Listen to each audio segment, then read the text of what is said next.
దశావతారాలు అంటే భగవంతుడు భూమిపై తీసుకున్న 10 దివ్య రూపాల గాథ. విష్ణుమూర్తి సృష్టి, స్థితి, లయ అనే త్రిమూర్తుల బాధ్యతల్లో స్థితికి అధిపతి. బ్రహ్మదేవుడు సృష్టికర్త, శివుడు లయకర్త. అయితే మధ్యలో నిలిపే శక్తి, ధర్మాన్ని నిలబెట్టే శక్తి విష్ణుమూర్తి. ప్రతి యుగంలో ధర్మం తడపడినప్పుడు, దుష్టశక్తులు పెరిగినప్పుడు, విశ్వం అసమతుల్యంగా మారినప్పుడు ఆయనే అవతరిస్తాడు. అవతార అంటే దేవుడు మానవలోకానికి దిగివచ్చి ధర్మాన్ని రక్షించడమే. ఈ 10 అవతారాలు కేవలం పురాణాలు కాదు, వేర్వేరు కాలాల్లో జరిగిన సంక్షోభాలకి ప్రతీకలు.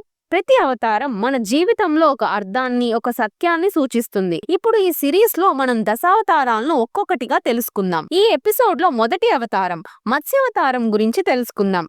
చాలా ప్రాచీన కాలంలో, యుగాల పూర్వం మను అనే ఒక ధార్మిక రాజు ఉండేవాడు. కొన్ని కథల్లో అతన్ని సత్యవ్రతుడిగా కూడా పిలుస్తారు. ఒక రోజు నది ఒడ్డున స్నానం చేస్తున్నప్పుడు ఓ చిన్న చేప అతని చేతుల్లోకి వచ్చింది. దయచేసి నన్ను రక్షించండి అని ఆ చేప వేడుకుంది. పెద్ద చేపలు నన్ను తినేస్తాయని. మను దయతో ఆ చేపను ఒక చిన్న పాత్రలో ఉంచాడు. కాని ఆశ్చర్యంగా ఆ చేప అతివేగంగా పెరిగిపోతూ పాత్ర నుంచి చెరువుకు, సరస్సుకు, చివరికి సముద్రమే కావాలంటూ చెప్పింది. మను ఆశ్చర్యపోయాడు. ఇది సాధారణ చేప కాదని గ్రహించాడు. అప్పుడు ఆ చేప తన అసలైన రూపాన్ని వెల్లడించింది. అది మహావిష్ణువు. విష్ణువు ఒక మహాప్రళయం రాబోతుందని హెచ్చరించాడు. అన్ని జీవులను తాను రక్షిస్తానని చెప్పాడు. అతను మనుకు ఒక భారీ పడవ నిర్మించమని చెప్పాడు. అందులో సప్త ఋషులు, అన్ని జాతుల విత్తనాలు, ముఖ్యంగా వేదాలు, మన జ్ఞాన సంపదను ఉంచమన్నాడు. కొన్ని కథల ప్రకారం హయగ్రీవ అనే రాక్షసుడు వేదాలను అపహరించి సముద్రంలో దాచిపెట్టాడు.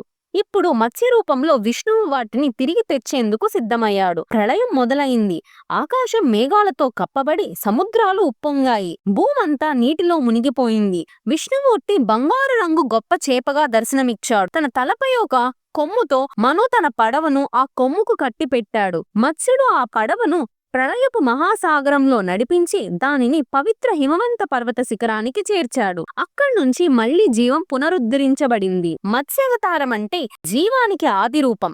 ప్రళయపు గందరగోళంలో విష్ణువు మత్స్య రూపంలో అవతరించి జీవాన్ని రక్షించాడు, వేదజ్ఞానాన్ని కాపాడాడు. ఇక్కడ వేదాల రక్షణ అంటే పుస్తకాలు కాదు, మన నాగరికత, ధర్మం, సంస్కృతి అన్నిటినీ కాపాడడం.